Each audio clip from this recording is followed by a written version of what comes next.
Well, it's good to be with you, and I'll extend my own happy Mother's Day to the moms in the room, the moms who want to be moms in the room, the people who are moms or replacement moms or selected moms. You know, you get the idea, right? All of the above. Families can be amazing, and they can be hard. Families can be communities of love and warmth. There can be hope and healing in families, but families can also be places of pain and hurt, rejection, and despair. Simply put, families can be healthy and unhealthy. This morning, I want to share with you 3 practices, key practices, I think, that will help you have healthy families. And Elevate, I hope you'll pay attention to this because, believe it or not, this might scare some of you, but in less than 10 years, some of you will be starting your own families. Sorry to scare all of the parents of Elevate children in the room. That dawned on me a couple of years ago when Angie and Steve were talking with their kids and talking about some of the changes. And Karen Cooprider, for those of you who know her, I was doing a lot of weddings for that family. And it dawned on me suddenly that, wait, Kevin was 10 years from one of the weddings I was doing. And I panicked a little.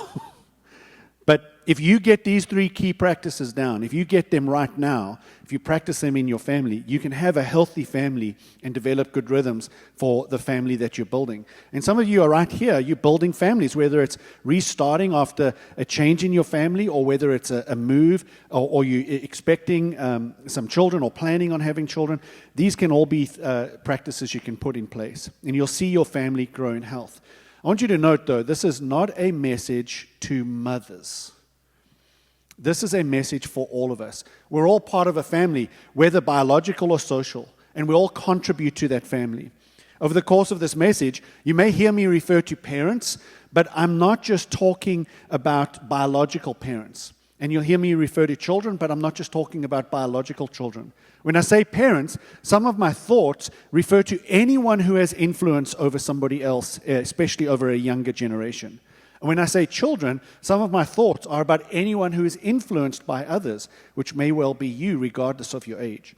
So I think we're all capable of applying these practices to our specific situation.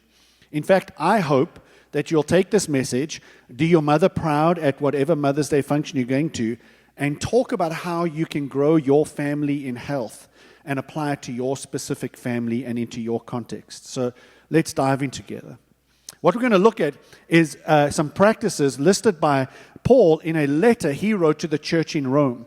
Something for you to know about this letter. We call it the letter to the Romans, but Paul wasn't writing to the city of Rome. He was writing to believers in the city of Rome. And he's writing this letter in a time where he's taking a break from his 3rd missionary journey. Paul took 4 missionary journeys. This was his 3rd one of the longer ones. And he was preparing to go on an even longer one in his mind. But he was taking a break.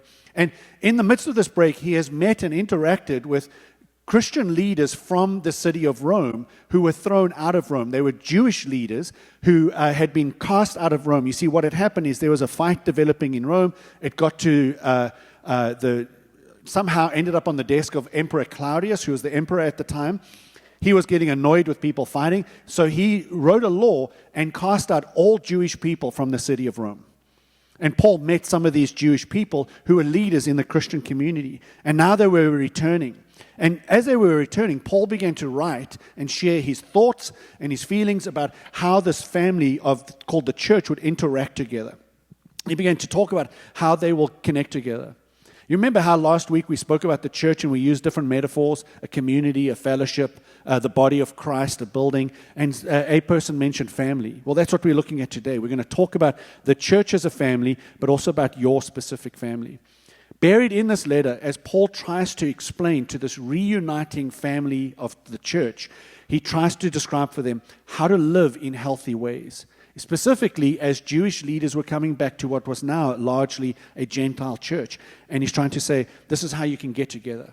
He wants to guide them in how they can live in healthy ways with each other.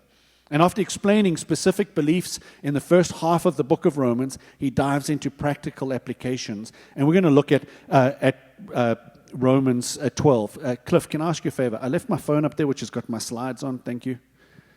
People think I'm on Facebook during my message, but I'm not really. It's just my way of looking at the slides behind me. So in Romans 12, he begins to talk about these practices. Thanks, Cliff. I appreciate that. And he lists a whole range of practical applications. It's almost like they are a machine gun effect of boom, boom, boom. Here's all these things. So here's how the New Living Translation has it. Don't just pretend to love others. Really love them. Hate what is wrong. Hold tightly to what is good. Love each other with genuine affection and take delight in honoring each other. Never be lazy, but work hard and serve the Lord enthusiastically. Rejoice in our confident hope. Be patient in trouble and keep on praying. When God's people are in need, be ready to help them. Always be eager to practice hospitality.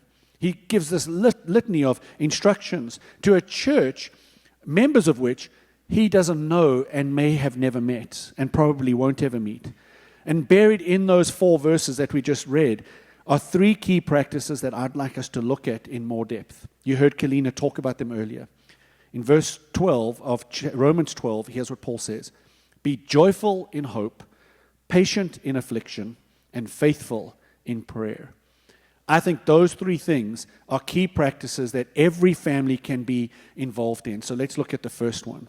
Be joyful in hope. The word joyful there is kairo. It means to rejoice, be overjoyed, delighted, or take delight in, or to be glad. Paul is talking about this idea that in our families, they are created not just to be a burden on us. I know as teenagers, parents are like, oh, my word, they want everything, and they're annoying. I get it. I have 2 teenagers. They think I'm the most annoying person on the planet. You see how he's nodding his head? Little do they know how annoyed I am with them. Well, you get the idea. So in the midst of this sort of relationship, it's important to take delight in and have fun and joy and experience and look for that. That's what he's talking about here. Be joyful in your families.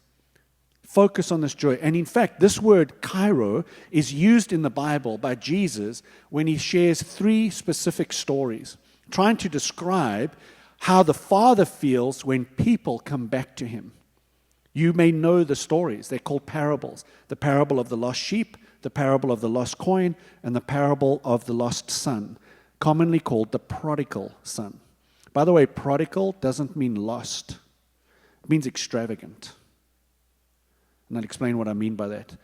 So he tells the story of a person who has 100 sheep and one gets lost. And so they search for that lost sheep and look for it. And when they find it, they gather the whole town and come and celebrate with me because the sheep that was lost, I have now found.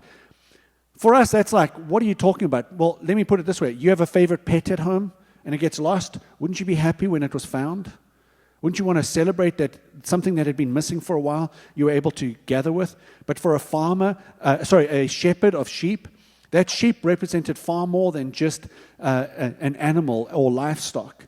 It represented growth for their family, sustenance for their family. It represented the future of security for their family.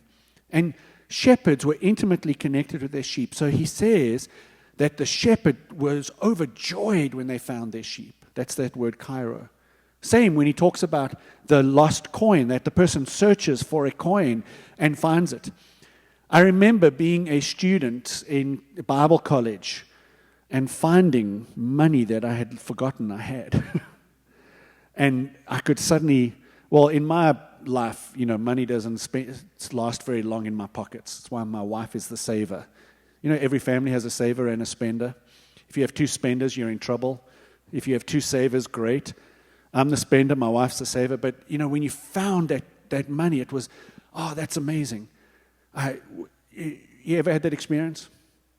And you were overjoyed at finding that. That's how he's describing. And then he tells the story of the prodigal son, the son who goes off and lives extravagantly, lives in a prodigal way. And then when he comes back, in humility, coming back to his father, the father who is looking for him down the road, sees him and then does something that was completely and utterly disrespectful in his day.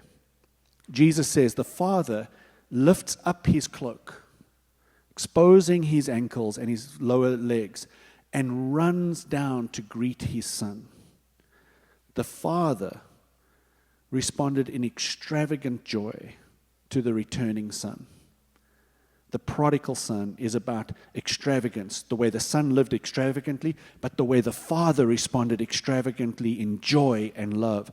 And the real story of that is about how the other brother that stayed behind, was upset. Didn't like the way the father was responding. And so the father turns to him and says, the older son who had stayed, he said, "You've been with me and everything I have is yours. But the son who was lost, the son who had gone away, the son who had rejected us is back. Why aren't you joining me in rejoicing and taking delight in him?" That's the word that Paul says, be joyful in hope. So I thought of a couple of things that might bring you joy in your home, like certainly for parents, the joy of a child who does their chores, right? The joy that you get when they start to get it. Or in our house, this is a common thing. We have 2 remotes, not this big. Not as small as this, bigger than this. And I am constantly trying to find the other one. The one I need. Because the one we have is never the one I need. And I will search everywhere. And whoever was last in the room will sometimes throw it down or get knocked under the couch or get knocked between the cushions. And I will search everywhere for it. And I'm telling you, it's a small amount of joy. Not the same as a returning son that's been lost. But I get a lot of joy when I find the right remote. I'm really petty. I get frustrated by the smallest things. But how about you, when you have been fighting or arguing with a family member, whether it's a child or a spouse, and you reconcile and you hug for the first time after that? The joy you feel in that hug from a loved one, a parent. Or possibly the one time in the year when it happens, when brothers and sisters get on with each other. The joy you feel as a parent looking at your siblings, at your children as siblings, getting on with each other. And the joy you feel as siblings when you get on with each other. How else might you find joy in hope? There's something that happens in the midst of grief when a family gathers together and comforts one another in grief. The consolation that comes in that is part of that same joy and taking comfort from each other. That's in this word, rejoice. But Paul says, be joyful in hope. Here's my question for you to consider. As a family who's gathered here with an interest in pursuing God, what is our hope? Where is our hope? Our hope is not in something that we're guessing at or something that we hope for in like a lucky sense. Our hope is in a resurrected Lord and Savior. Our hope is in a God who loves us so much, who we just sang about, who says, you might feel lost, you might feel broken, but your hope is in the power that I bring, the grace that I bring, the mercy that I bring, the abundance that I bring into your life. That is who our hope is in. Ingrid's hope is not in me because I'm going to let her down. I know her hope is in God because she prays for me regularly, I think. We know that we'll let each other down. So our hope is in a God who's going to provide for us. In the world that we're in that is so hard at times and is so damaging and so hard, families give us an opportunity to draw hope from each other and comfort from each other, to remind us of the God who is merciful, the God who is great, the God who resurrects. That's who we are hopeful for. So to write that application or that practice in a slightly different way, how might you do this in your families? I would encourage you to look for the good. If you want to be joyful in hope, look for the good. We have options when anything happens. You can look for the bad or look for the good. I would encourage us, let's look for the good in our families and in our family situations. How might you look for the good in your situation? One way I might encourage you to do this is live in the present. Parenting is hard. And parenting, as you look towards influencing the next generation or influencing your children, it's hard. And so sometimes we can think about what's coming down the road and forget what's immediately in front of us. Whatever stage you might be in, Maybe it's with young kids and your children are saying, read me that story again. And you have to read that same story for the 100th time. And you've memorized the book by this point. But for your child, it is a time of joy to hear you say the same things and the same phrases. I remember this with my kids. I think I have seen the movie Cars maybe about 100 times. And I just loved watching that with my children. They thoroughly enjoyed that. I have memorized All the Hippos Go Berserk. Not because I wanted to, but because I probably read that book dozens of times a night. And I would relish I would go berserk when I read it. I would jump up and dance around the room when they were all doing their party time. Excuse the catering company, they have rented the kitchen, and so I think they should provide us food whenever they cook there. By the way, that's why there's chairs in the back. For those who are wondering, this is not an expectation of who we thought would be here today. There was a big function here last night that finished at midnight. So live in the present with your kids, reading the books that they love, finding the joy in the games that they are playing, spending time watching the shows that they enjoy. For children, find what your parents like. Take interest in what your parents take interest in. Live in the present, in the moment. Don't live in the past and constantly bringing up the pain of the past or the lost opportunity of the past. Focus on the present. And don't look into the future wishing for things to be better. Live in the present. The present is temporary. So let's embrace the opportunities we have now. How can you look for the good? Instead of trying to catch your parents or your children doing things wrong, catch them doing things right. And let them know what they've done right.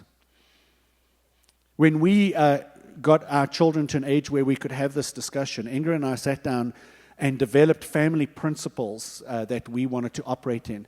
We wanted to have specific, you might call them values, specific values that we wanted to focus on. So we had a conversation with our kids and we said, what are the values you believe in that we want to put down? And we jotted them down on a big post-it that we stuck up on our fridge. And then my wife, because she's brilliant, took those values and put them into a framed picture of what our values are.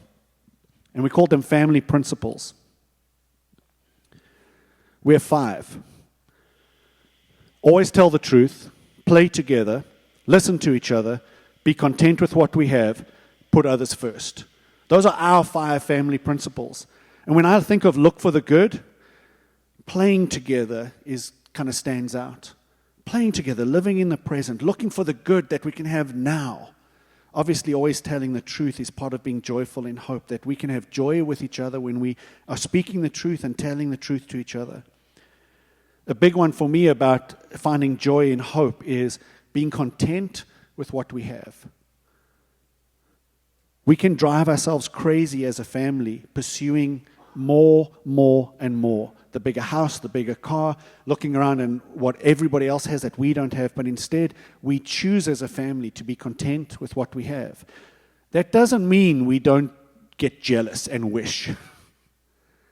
But it's a good reminder for us to come back and go, what is the good we have now, rather than the wishes we don't have?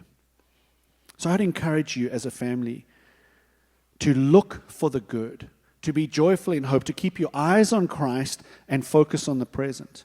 You see, we do a disservice, I think, in our families today because so many parents are focused on happiness. Is my child happy? Am I happy? Happiness is an emotion that is fleeting. And when we focus on happiness, we're going to find ourselves constantly chasing an emotion and a feeling instead of focusing on what Paul is talking about, a concerted effort and decision to take delight in what God has provided and the hope that He's bringing in the future, regardless of what I'm going through. So look for the good. That's the first principle. Paul moves on to talk about as you are joyful in hope, he acknowledges that there are hard times. So he encourages the Christian church in Rome, and through that we can take encouragement for our church here as a family and for our families to be patient in affliction. The word patient that he uses there is hypomeno. It means to endure, to wait or remain. That's not easy. To wait in affliction, to remain in affliction. He's talking about long suffering, to endure through the trials we face.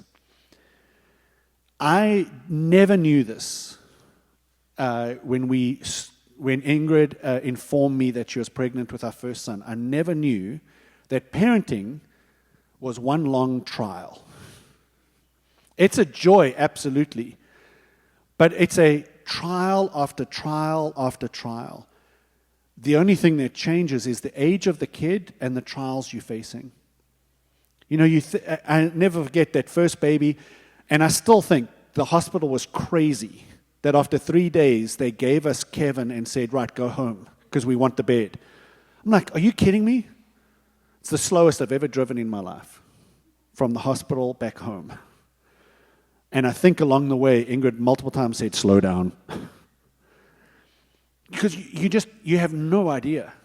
Like, there's this person that doesn't do anything.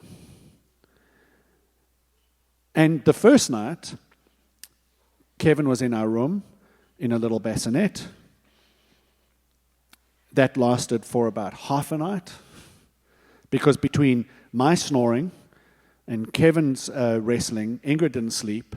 So we were cruel parents. We moved Kevin into a room the very next night. But that first 3 months was brutal. Living life on a 3.5-hour schedule. I get it, Elevate, you guys have no clue about this, but you'll get there if you have kids one day. A 3.5 cycle of feeding, playing, sleeping, feeding, playing, sleeping, and you just rotate as a family. And that first time that child sleeps through the night, and by that we mean gives you 6 hours, it's like a whole new life. And you think, great, we made it, the trial's over. Well, no, then they become toddlers, tyrants, who start commanding things, yelling at things, telling the moon to go and the sun to rise, to look at a pet and demand that it moves, to throw temper tantrums because they don't get their way. And you endure through that trial. And you love it because that sweet little tyrant looks at you every now and then and goes, oh, I love you, Daddy. And you'll do anything for that child, and you live through that trial. But as the child gets older and goes into school, and as a parent, you struggle through, will they be accepted? Will they do well? Will they get on the team? Will they be liked by friends? Will their teachers like them? And they'll come home in tears and overjoyed at different things. And you live through those trials of your children. And you get to the teen years and you live through the anxiety of every up and down that your teen goes through. From heartbreak to romance, to making it into friends. And all the while you're doing it, they are pulling away, and you just want to pull closer to them. Until the cruel reality of life is they leave. We're at that stage now where Kevin will leave in August. And we're beginning to learn what it means to parent young adults. But I'm going to look at Dave and Christine, who were talking about being mother-in-laws. The trials continue, right? They're just different. You care for them. You love them intently. But nobody told you that parenting is one large heartbreak over and over again. There's joy. But what Paul says to parents, be patient. Endure through the afflictions. Endure through the hardships. Children, with your parents, endure through the hardships, because what they will never tell you is, none of us know what we're doing.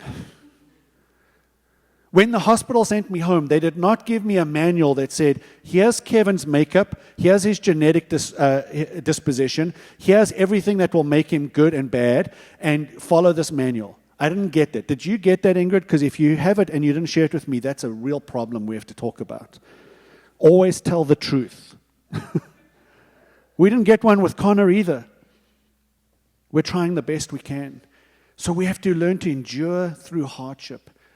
That and I make it sound negative, it's not negative. It is a willing trial we go through because we love our children. It's like the trial you go through to improve your life with exercise and dieting towards a good end. It's like the trials that Ecclesiastes talks about, that there's a season for everything under the sun. And so we endure through the hard times as we look for the good times. So the idea here, as we are patient in affliction, I think, is that we endure through hardship. There are hardships in every family. The reality of life is that there are hardships, whether they come just as a matter of course as children get older, or whether they come because of hardship, broken hearts, divorce, death, destruction, loss of homes, moving. There's hardships all along life. And families are given to us as a gift for us to endure through hardship together. How might you endure through hardship? One advice I would love to give you is that in our community, in the world that we live in the way kind of American psychology works, we try to dismiss hardship and get through it quickly. We even the way we talk about it, getting over grief, getting over hardships. I'd like to encourage us to instead embrace the hard, to embrace the afflictions, to embrace the difficult times, to look for the lessons in the hardship that we can learn. I would encourage us to not anesthetize pain or suffering, but instead, the way we endure through hardship is we create, in our families, we create safe places where hard emotions can be expressed. When children and parents together can express things like sorrow and grief and pain with and for each other, where we can express in a safe place with each other, when we're feeling down, when we're feeling hurt, when we're feeling broken, and allow our families to comfort around us. You know, when I go through a hard time at work or I'm feeling like I'm struggling, I'll come home, and both of my boys have done this at different times. I'll come home and I'm not in a good place. I might be struggling or I might be frustrated, and they'll ask me, "Hey, Dad, are you okay?" And sometimes I'll dismiss it. Sometimes I'll share with them. And some of the most meaningful times is when they, out of their own, seek to comfort me. Sometimes it's with a hug. And I tell you, there's something about a 3-year-old that hugs you that's awesome, but there's something amazing about a 19-year-old that hugs you and embraces you with arms that could break you in half. That is comfort. That's a safe place. For us as a family principle, I think it's our listening to each other. That we create that safe place for us to talk with each other about what we're going through. I think we avoid or try to dismiss hardship too quickly in our current environment. So embrace the hardship, endure through it, and you'll be stronger on the other side. So be joyful in hope, look for the good. Be patient in affliction, endure through hardship. And here's Paul's last one. He says, be faithful in prayer. No surprise that the word faithful here means be devoted to persist obstinately in. He uses it, this word is used by Luke in Acts 2 verse 42 to describe the early church, that they are devoted to prayer. We know what devotion means. How many of you are devoted to watching the Bruins or the Celtics right now? We get devotion. We're fanatics as Boston fans. We buy merch and gear. This always surprises me as parents. Your child goes off to a school, right? It's not maybe it might be your school, but in my situation, Kevin's going to RIT. It's not my school, right? But we have merch. Like, I wear merch about his school. Like, it doesn't compute in my head sometimes. Like, what? Well, because I'm devoted to him. I never went to a university in America. But people go crazy. Like, the school you choose, for some reason, I love triggering Alabama and Auburn fans. It really doesn't matter which one they are. For those who don't know, Alabama, roll tide is their phrase, and Auburn is War Eagle, and they really hate each other. So if you tell me you're from Alabama, I can't help it. I'll just say War Eagle, just to see what happens.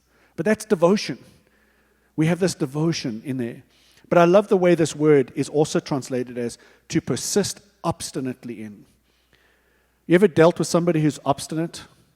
A parent once dealt with his child, trying to talk to his child. And in this particular family, it was an Afrikaans family. In an Afrikaans family, this is from South Africa. The Afrikaans culture is one where parents are authority figures and you're not disrespectful to them. And in this particular family, the way you showed respect was you sat down when your parent was talking to you. The parent stood, you were seated. Well, this child, while the parent was trying to discipline them, refused to sit down. And it became a massive argument to the point where they didn't get to blows, but they got to the point where the father was so insistent that the child had to sit down. So the child sat down, looked up at his father, stared at him and said, "I'm sitting down on the outside, but I'm standing up on the inside." Obstinate. That sort of attitude of no matter what happens in life, no matter what comes through, no matter what hardships I face, no matter what pulls on my time, I am going to be devoted to. I'm going to buy merch in. I'm going to wear on my outside, and I'm going to have it on the inside. I'm going to be that way about prayer when it comes to my family. That's what Paul is saying when he says, be faithful in prayer. Be devoted to prayer. And that's how we might enact as a family, create a healthy families when we are devoted to prayer in our families. What does this mean? How might you be devoted to prayer in your families? It means praying for your family members and with your family members. Now, I'm not saying you need to dedicate an hour a day to this, but you can find ways and rhythms to make this happen. Keep in mind, prayer is a conversation with God. It's not something you say with special rituals or words. You can speak in any sort of way you want to God, but talk to God about your family and talk to God with your family. Be natural about this. There are natural rhythms in your day where you can do this. Dinner time or meal times, great time to pause and just talk to God about your family. And there are days when you will say a quick ritualistic prayer. Dear Lord Jesus, thanks for this food. And there are times where you might pause and say, hey, we heard about a hardship. This family member is going through a crisis. Let's pray for them. That's how we do it in our family. We will just take our meal times as a time to stop and spend time with God in prayer. But it can become ritualistic. Try to keep it fresh. But another opportune time is bedtime. As you're going to bed, you take a few minutes to think about and pray and lift those up.